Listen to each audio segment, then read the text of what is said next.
All right. We got Dan Lin here from Hello World Devs, and he's going to discuss imposter syndrome with you all in regards to technology and his experience. So let's all give him a round of applause. Thank you. I hope it gets louder afterwards. Thanks for having me today. One way my personal imposter syndrome manifests itself is through talking fast. Somewhere along the lines, my brain started thinking that talking fast made me sound smarter. So I'll try to slow down, but I will probably talk too fast, which means we'll have plenty of time for questions. Another thing I'm going to mention before we get started is I will likely read some of the quotes on the slides. I know that's taboo sometimes, but if I don't, people are going to ask about it. It gets weird either way, so I'm going to read them.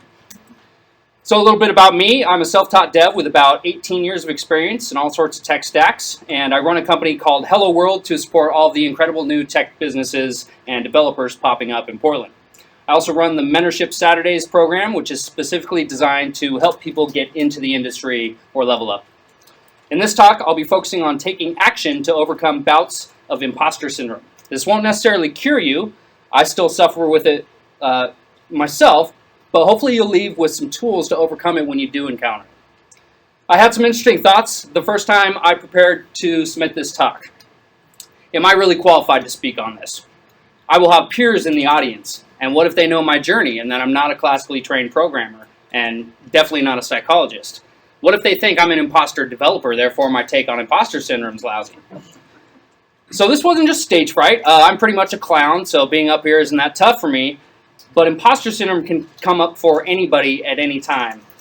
I won't deny that having a certain amount of confidence is needed to reach the titles that I've done and give presentations like this, but I'll challenge anyone who thinks that I don't still suffer from imposter syndrome on occasion. In fact, I'll go ahead and tell you a little segue story about something that happened to me recently. I decided I want to learn some React Native. It's been a while since I learned something new, so I went and found a tutorial. I got about a third of the way down the page, and in my head I started thinking, what the heck am I looking at? I have no idea what's going on here. Luckily, I've done this enough that those feelings lasted about 2 or 3 seconds before I said, I do this every time I learn something new. Just keep going.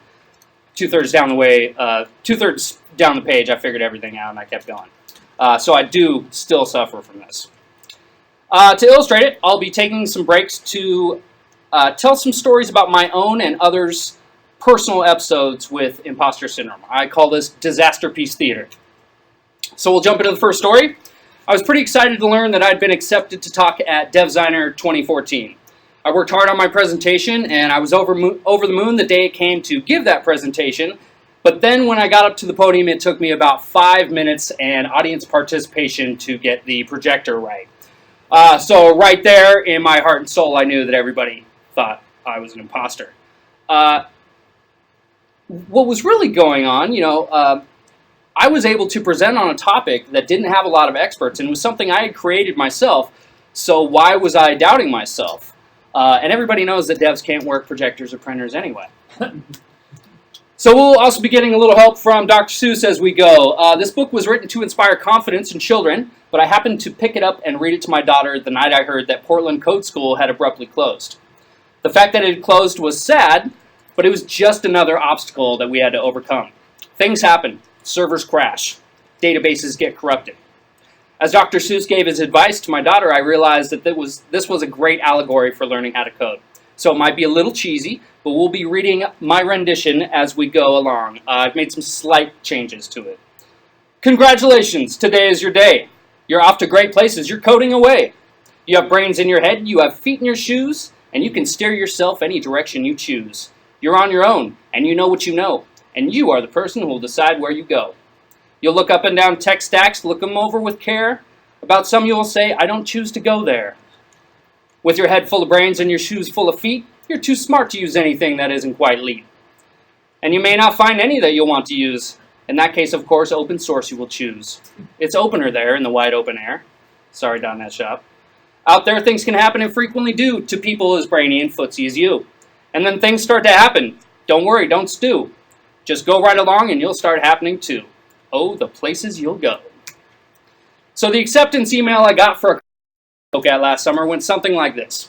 We accepted your talk even though you misspelled imposter in your title. Holy cow, was I embarrassed. Here I am submitting a talk in which I have misspelled the most crucial word in the entire presentation. My first thought, well, this is going to be another great story for my presentation.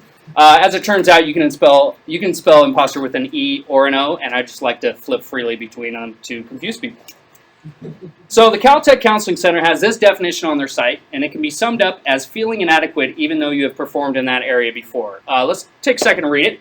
Imposter syndrome can be defined as a collection of feelings of inadequacy that persist even in the face of information that indicates that the opposite is true. It is experienced internally as chronic self-doubt and feelings of intellectual fraudulence. Raise your hand if you can relate to that at all.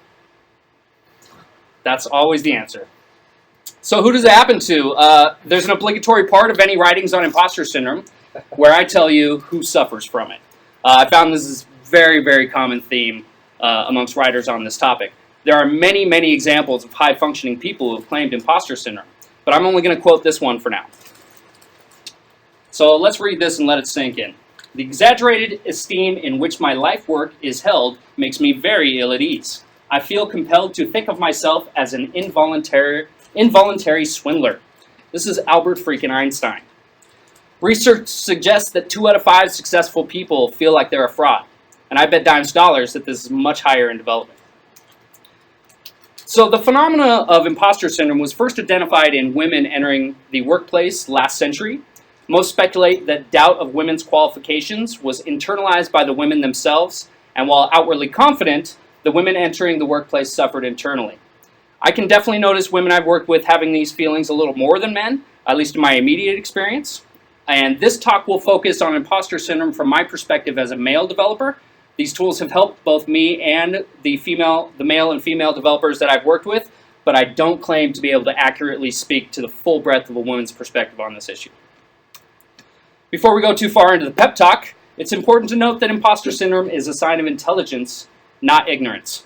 It serves a very valuable purpose in asking the base question, should I be doing this? People who lack imposter syndrome will continually run headlong into walls, asking why somebody put a wall there. There's a scene from the movie The Other Guys, Will Ferrell, Marky Mark, highly recommend it, in which the 2 hero cops of the city are chasing bad guys across a roof. The bad guys then clip onto a zip line and zip down 6 stories to the ground. The hero cops, lacking any semblance of imposter syndrome, look at each other and one says, "You think what I'm thinking?" The other one says, "Yep, aim for the bushes." So they then jump and the camera follows them all the way down to the concrete. Needless to say, they didn't make it.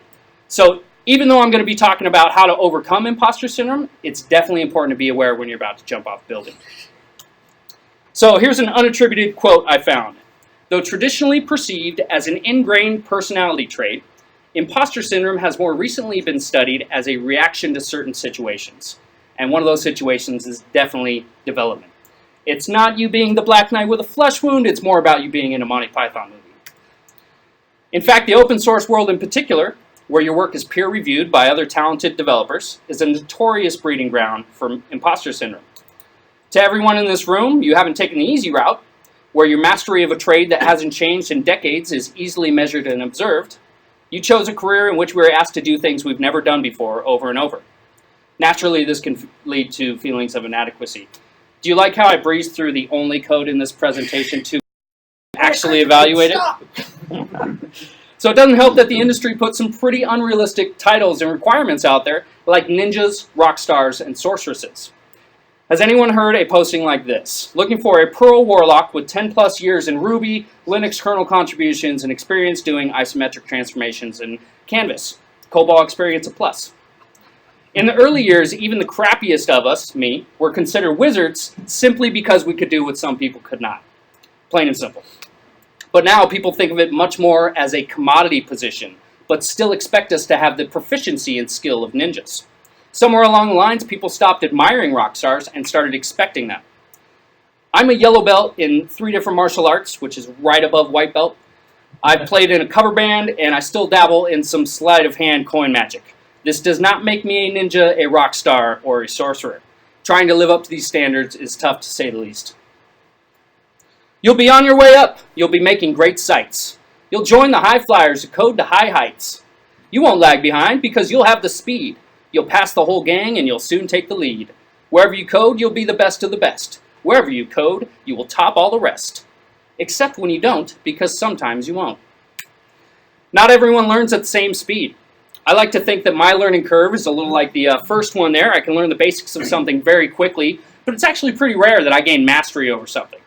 I've worked with others who seem like they aren't understanding anything until some magical aha moment where their knowledge and confidence skyrocket. And they achieve mastery much better than I do. It's important that we identify these curves within ourselves and within others and try to accommodate them. More story. A good friend, an old coworker of mine, almost didn't make it when he started at the company I used to work for down the street. Although we recognized his talent and knew that we'd have some ramp-up time with Drupal, the framework we were using at the time, he struggled. He was the slow build skyrocket type. On his side, he was completely terrified and almost gave notice on multiple occasions because he was absolutely sure that he was swindling us. Then one day in week 5, he hit his stride and just started killing it, and now he's surpassed my back-end Drupal knowledge and he's way better than I am. We don't do cookie-cutter work in development. We're in the business of solving problems. It's actually rare that the problems we solve are duplicates of previous problems. In fact, even when problems are duplicates, technology may have changed in the meantime, requiring a new solution anyway. I don't know about you, but I can't point to 2 projects in my career that I did exactly the same way. Technology just moves too quickly. These are some ways and situations that could trigger imposter syndrome, and recognizing what your triggers are will help you combat them. I'm going to go ahead and read these for you. New projects, missed estimates, imperfection, new responsibilities, and new skills. Definitely not an exhaustive list here. So every project is a delicate, unique little snowflake that requires its own personal touches and flourishes. It can be fun, but it can also be very nerve-wracking. If we could simply pump out the same snowflakes over and over again, somebody would just build a website machine like Squarespace and be done with it. I had a thought at one point that Grid.io, it's a site that dynamically creates layouts and content, me out of a job. But don't worry, I've actually had this feeling many, many times in my career. I actually thought Dreamweaver was going to allow my son to put together sites like Legos, so we're probably okay. But the reality is, as soon as somebody can identify a Grid.io site, the pitch will literally be, I want it to not look like a Grid.io site. So we're constantly creating new things, and that can wear on a person. It may cause you to have thoughts like, why am I struggling? I've done this a million times. Or why am I not faster or better at this by now? The truth is, we are delicate, unique snowflake constructors, and no snowflake's the same. Estimating is hard. There's a reason it's not called exactimating. And in the software space, estimates can swing wildly. I've worked with developers on how to get better at estimating, but I haven't found a silver bullet. It's all feel and experience and breaking things down into smaller and smaller chunks that you can understand. While I happen to fancy myself pretty good at logic problems like this, I can't tell you how long it's going to take me to solve one, as I'm not aware of all the variables until I get started. There can be a small dragon in a tiny estimate that completely blows the estimate out of the water. Nothing like spending 40 hours on a 4-hour estimate, but it happens, and when it does, in come the imposties. So you've completed that task. Awesome. Did you do it right? Did you follow standards? Did you follow the right standards? Can it be updated without breaking? Is it in source control properly? Can it be deployed worry-free? There's multiple problems with this issue. For one, what is the bar and who is the authority? It's likely up to whoever your supervisor is, but is that it? Do your clients have code quality concerns? What about other developers on the project? As developers, we're held to incredibly high standards that are constantly changing, and obviously that can lead to imposter syndrome. This quote by Hawking is especially timely as he recently redefined his theory of black holes and said that matter can escape, albeit to another dimension. But if he can be wrong, maybe you can be wrong too. So one of the basic rules of the universe is that nothing is perfect. Perfection simply doesn't exist. Without perfection, neither you nor I would exist. My first legitimate digital job was working as a production designer for a tiny agency that did a lot of color correction for a screensaver company. 95% of my job was to Photoshop these photos so that A, any color casts were removed while maintaining the feel of the picture. B, they were sharpened in a way that you couldn't tell that they had been sharpened. And C, that they had true white and black points set. My boss was a professional photographer before he was a graphic designer, and he was notoriously picky. So we're going to do a little exercise here. I have color corrected one of these slides, and we're going to do a little vote. Raise your hand if you think it's the image on the left. Wow. Never had a unanimous vote. Raise your hand if you think it's on the right. All right, some of you aren't voting. Actually, I don't even remember which one it is. The point is that it's completely subjective work. And it left me feeling like an imposter every single day. Unlike programming, where it works well or it doesn't, this was completely up to the whims of my boss. Sometimes I get a little overzealous and oversharpen or whatever, but 90% of what he would correct was completely subjective. I don't live in this world, and neither do you.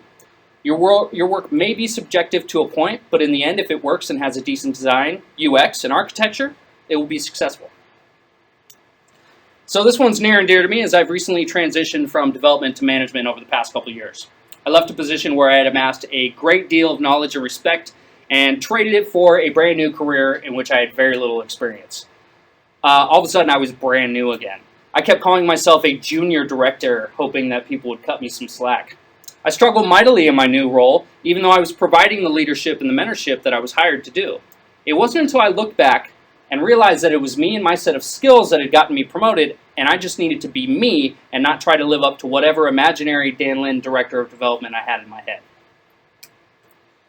So now I'm going to go over some ways in which to deal with imposter syndrome. A number of these came from a wonderful article written by Kyle Eschenroder entitled 21 Proven Ways to Overcome Imposter Syndrome. I've omitted some, expanded on some others, and added my own. That's a pretty good read, though, if you want to check out that article. Caveat, I have no idea how he proved any of that stuff. The number one best way that I've found to overcome imposter syndrome is to simply say, this is imposter syndrome. Heck, if you can get yourself to say, out loud, I think this might be imposter syndrome, chances are you're going to feel immediately better. So we're going to do another group activity. Let's all say, I think I have imposter syndrome. On 3, not 1, 2, 3, then say it, but on 3. I also do project management. 1, 2, I think I have imposter syndrome. It's not the best one I've heard. Talk to somebody you trust. Hopefully this person is someone who will not tell you what you want to hear, but tell you the truth. And the truth is likely that you're being too hard on yourself. If no one's around, and just saying it doesn't help, just start talking to yourself. I know this sounds silly, but it's a very well-known technique in development when you're stuck called rubber ducking. Basic idea is that sometimes you just need to talk about it. I keep a little clown on my desk that I talk to sometimes. So, I used to have a client who would call me up, and he was very long-winded. He'd go on for 5 minutes about whatever problem he was having, and 9 times out of 10, he'd end up saying like, oh, well, I guess all I had to do was that, and we'd be done with the phone call. So, I stopped answering his phone calls and just started sending him to voicemail where he would solve all of his own problems on my voicemail. And I don't think I talked to that guy again. We're not perfect, and despite job descriptions to the contrary, we don't and can't know everything. Maybe at one point you could, but no longer. An interesting quote I came across from, again, Einstein. Somebody asked for his phone number, and he went to the phone book and looked it up. He said, I never carry information in my head that can be found somewhere else. I don't have space for that. So maybe at one point you could know everything about web development, but it's pretty impossible to do that now. I've accepted that my lack of a formal CS degree hinders my ability to work on low-level architecture. Although I've written a Java app before, I barely knew what I was doing and would probably be in trouble if I actually had to manage more than one thread of memory. But that's fine. I simply look for help in those areas or plainly state that I might not be the best for the job, but I'm happy to give it a whirl anyway if needed. And yes, I have gray hair, big deal. I have a condition that my friends have coined that is very similar to bitchy resting face, if you're familiar with that. The official name is asshole listening face. People will come to me with problems, and I make a face like this gentleman. And apparently it comes off like, why are you talking to me? I can't wait till you stop. But in my head, I'm thinking, this is a really hard problem. I wonder how I'm gonna help them with this. So now that I've identified it, it still happens, but I try to work on it now that I know that it's a thing. Apparently, my wife knew about it all the time. It's just a thing I constantly work on. So sure, I suck at memory management, and machine code is about as foreign to me as it is to my dog. But I've also been a leader in some other areas. I was doing cool stuff with Scriptaculous way before jQuery was popular. I remember tables and layers. I've even used the Zoom CSS property on purpose. So I have many skills in intangible areas that make me a very valuable developer. problem that has me temporarily stumped, I try not to beat myself up too much. I'm sorry to say so, but sadly it's true that crashes and hackers can happen to you. You'll get all hung up in a prickly perch and your gang will fly on. You'll be left in a lurch. You'll come down from that lurch with an unpleasant dump, and chances are then you'll be left in a slump. And when you're in a slump, you're not in for much fun, for unslumping yourself is not easily done. So I'm a full stack developer, but I tend to lean towards the front end. A few years back, I thought it'd be a great idea to get a virtual private server and start hosting some sites. I can configure Apache, I know how to set up virtual hosts, read logs, how hard could it be? So fast forward through 6 months of this server printing money for me, and then my server just stopped sending email. I'd been blacklisted from the email servers because I'd been hacked. I was thrown into a panic. I went through and checked all the processes, killing anything I didn't recognize. I learned everything I could about IP tables and firewalls. Finally, I offered to pay a friend of mine to come take a look at it. Luckily, he only charged me a 6-pack, but while I was sitting there beating myself up for thinking I could do something like this, he was admiring the sophistication of the attack, where they had put a SSH client, they had put a mail server inside the SSH client so that every process from there looked like an SSH login. So I'd just been out-hustled by somebody who makes hacking into servers their job, and once I came to that conclusion, it was easy to move on past that. So we're all different, and the same set of skills that make me a good developer may not be the same set of skills that make you a good developer. If I was constantly comparing my skills to someone with a CS degree, I'd probably go crazy. Not only did they sit through 4 years of in-depth computer science training that I didn't receive, but they actually have a piece of paper that says they can do it. Which is a nice segue to the next point. For all these folks here, and I definitely don't mean to offend anyone with this, and obviously I'm biased not having one myself, but having a degree does not automatically make someone a better developer. Knowledge of CS is very important, but more often than not, it's our knowledge, it's our creativity and ingenuity that we leverage more than our knowledge. Again, this isn't cookie cutter work. Degree or not, you chose this career likely because it's interesting to you and you probably have some innate skill of figuring stuff out. Don't think that just because you're self-taught, you're not good.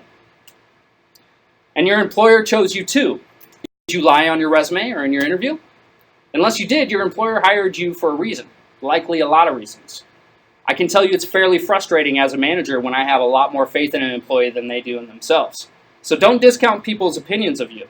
Sure, they're tinted through their own lenses, but there's truth to it and you have to be able to see that. A friend I used to work with who had no digital PM experience but was told to apply by another friend who worked there came in and we saw some great things in him and we hired him, but when he got the job, he had a huge case of the imposties. He tried to focus his experience on running a venue to try to validate himself rather than just being open and honest about being new to it. When he finally realized that he had the validation of his team, it was much easier for him to reset and refocus on learning the job, and he's now very successful. We are superheroes. We swoop in and save the day, but we do that with creativity and not laser beams. If your coworkers or manager, or likely just yourself, feel like you should be capable of more, maybe it's time to talk it out and reset expectations. If you're the one expecting too much of yourself, then maybe you need to have a little sit down with yourself and try some of these techniques. All right, here's a trailer that resonates with me.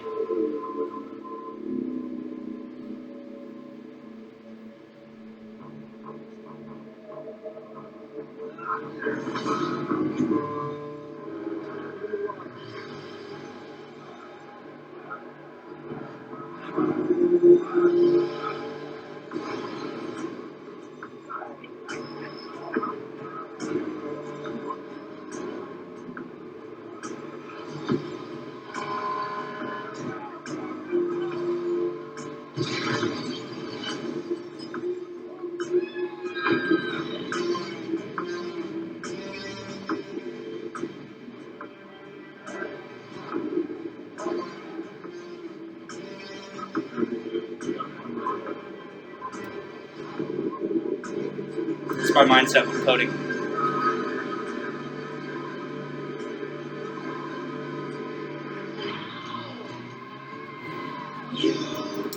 Alright, so in this trailer, you see everyday people faced with extraordinary circumstances where it's easy to just give up, but instead, they become Batman and overcome their obstacles. Here's why Nate mates with people. He has no superpowers. He's just a human. Granted, he's a super rich, insanely focused martial arts expert and weapons inventor, but still, his greatest asset is his mind. We all have the capability to dig within us and find our inner Batman. Over the years, I've actually learned how to embrace stressful situations and sublimate the stress into a kind of frenetic energy that fuels me. It took a while to do, but it's basically the realization of the old adage, when the going gets tough, the tough get going. Be the Batman. Apologies to LeBron fans. Go Blazers.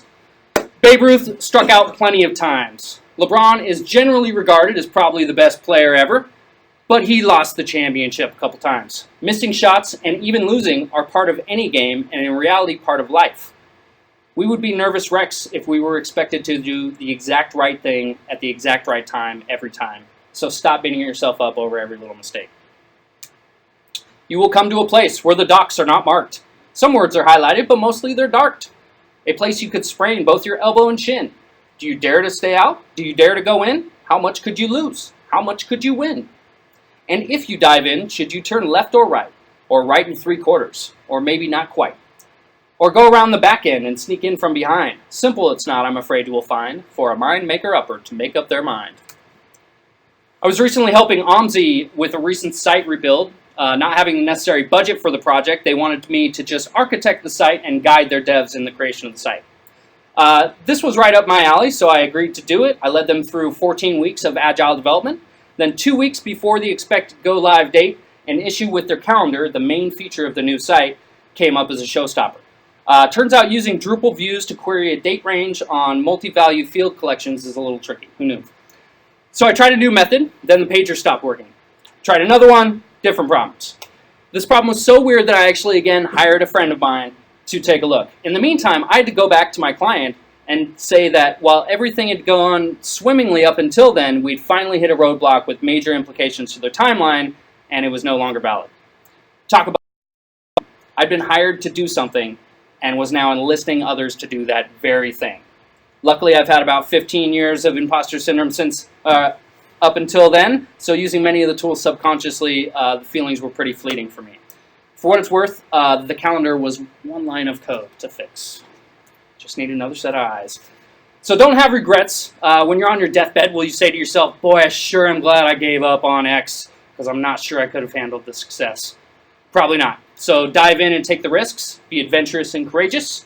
This is my friend Slavko, by the way, who just got certified to jump out of a plane on his own. This is probably a bad example for me, though, because there's no way I'm skydiving. You can get so confused that you'll start into race, down long rabbit holes at breaknecking pace, and grind on for miles across the weird hyperspace, headed, I fear, towards a most useless place, the waiting place. For people just waiting. Waiting for a train to go, or a bus to come, or a plane to go, or a program to compile, or a new version to show, or the phone to ring, or the snow to snow, or waiting for their hair to grow, or waiting around for a yes or no. Everyone is just waiting. Waiting for the client to bite, or waiting for the wind to fly a kite, waiting around to deploy at night, or waiting perhaps for their rich Uncle Jake, or some angel funding, or a better break, or a string of pearl, or a pair of ampersands, or a bracket with curls, or another chance. Everyone is just waiting. So what's the best way to dive in? Just do it. Take action.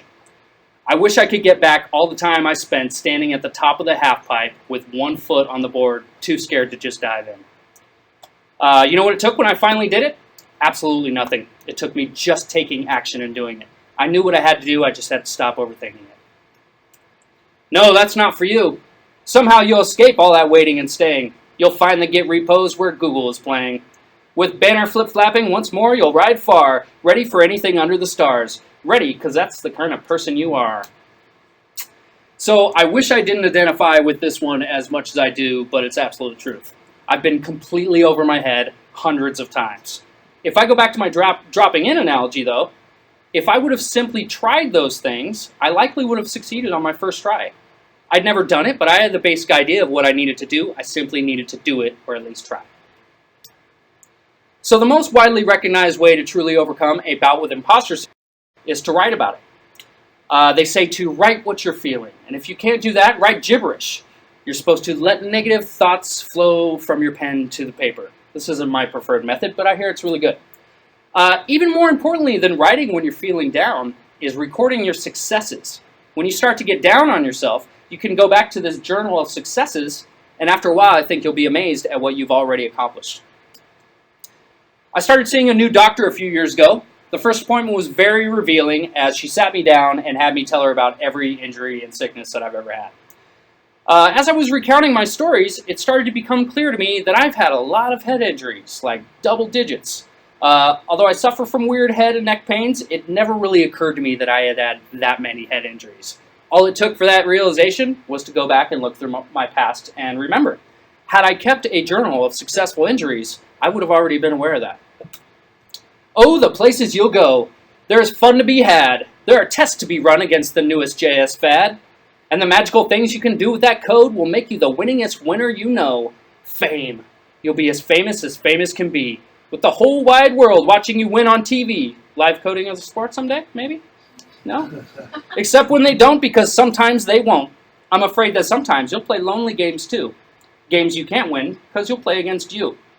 All alone, whether you like it or not. Alone will be something you'll be quite a lot. And when you're alone, there's a very good chance you'll meet some things that scare you right out of your pants.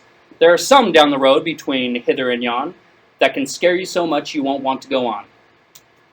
So now I'd like to introduce something that may resonate with this crowd a little more than talking to a rubber duck or writing in a journal. This is the concept of test-driven personal development. A lot of us developers are great at logic, but maybe not so much with feelings and emotions. So in an effort to break this problem down into something people like me can understand a little better, I came up with the idea of test-driven personal development.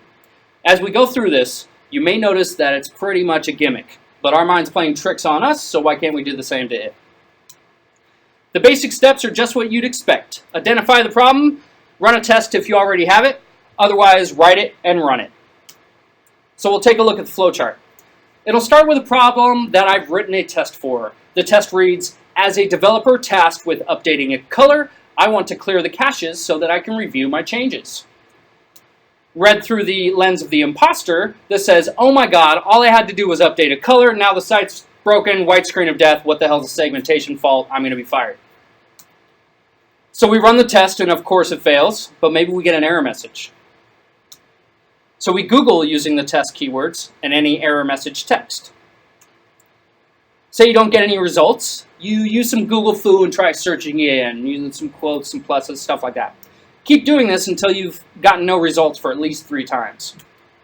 So let's say you just didn't find anything through those tailored searches, maybe it's time to look for new ideas. Some things to try if you ever find yourself in this spot, which will likely be rare. Maybe you're barking up the wrong tree. Maybe reevaluate what was done or what needs to be done. Maybe your test just needs a rewrite. Maybe you need to ask your question on Stack Overflow or go to a meetup or Mentorship Saturdays. Or maybe you need to pay another professional to help out a little. For what it's worth, I have listed both times I had to pay a friend to help me, so it should be pretty rare. The much more likely scenario is that you do get results. Maybe you don't find the silver bullet like, yes, exclamation point. Maybe it's more like, yes, question mark? Either way, rejoice, for you're not alone. So you got results. Does that mean that you can fix it? No? Then can it even be fixed? If not, you'll likely need to find a new solution. Or maybe it's just out of your wheelhouse and it's time to go back to your other resources. But maybe, just maybe, you're now able to fix it. So you fix it, and you make sure to keep your test and your notes for next time and record your success in your journal of successes. This process takes the emotions out of it while allowing us to simply take action, one step to the next, keeping moving. After a few iterations of this, you should start to internalize it and have an internal framework for dealing with difficult imposter syndrome situations. At the end of the day, there's nothing novel about this flowchart. It's just a way to force you to take action and record your successes. You could put, as a homeowner, I need to mow my lawn so that my neighbor stops complaining. And this process would help you get that done, and eventually, you wouldn't even need the flowchart anymore, and you could mow your lawn with confidence. But on you will go, though the weather be foul. On you will go, though your enemies prowl. On you will go, though the hack and cracks howl. Onward up many a frightening creek, though your arms may get sore and you still support IE. On and on you will hike, and I know you'll hike far, and face up to your problems, whatever they are. You'll get mixed up, of course, as you already know. You'll get mixed up with many strange libraries as you go. So be sure when you step with care and great tact, and remember that life is a great balancing act. Just never forget to be dexterous and deft, and never mix up your right floats with your left. So just to recap a few points, you don't suck. This is just part of your profession, and we all get it. Identify when this happens to you and how to see it coming. Keep a journal of successes to remind yourself of your accomplishments. And finally, the show must go on, so keep on trucking. And you will succeed. Yes, you will indeed. 98.75% guaranteed. Kid, you'll move mountains. So be your name Buxbaum or Bixby or Bray or Mordecai Ali Van Allen O'Shea. You're off to great places. Today is your day. Your mountain is waiting, so get on your way. Thank you very much for listening to my presentation. I will take any questions now.